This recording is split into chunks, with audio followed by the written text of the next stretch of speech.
大家好，我是谢雷。是金子。今天我们去母子医院产检了，因为之前在阳光中心领了一张券，去那里产检可以减免100块，能省则省啊。本来的话就加隔壁的妇儿院看看，都是来母子门诊的。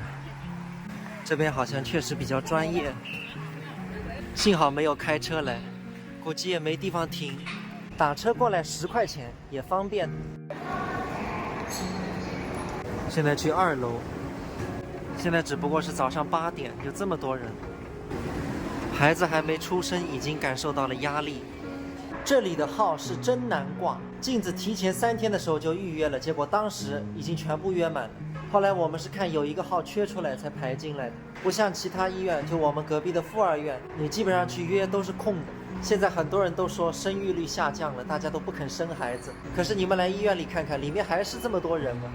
镜子要去做的检查都是家属止步，我今天陪他来，除了挂号能帮忙，其他都只能靠他自己。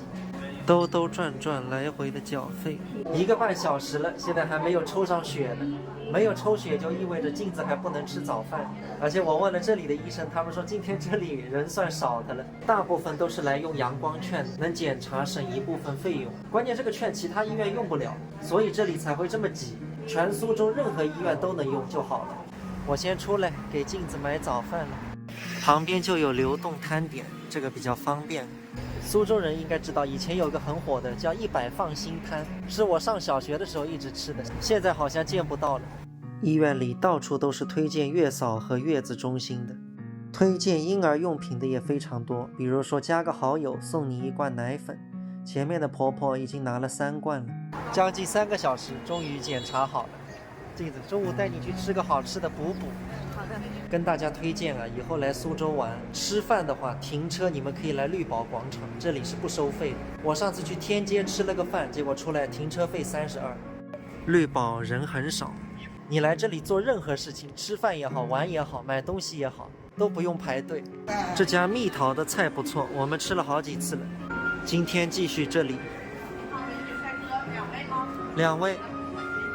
29号桌耐克2位，29号桌。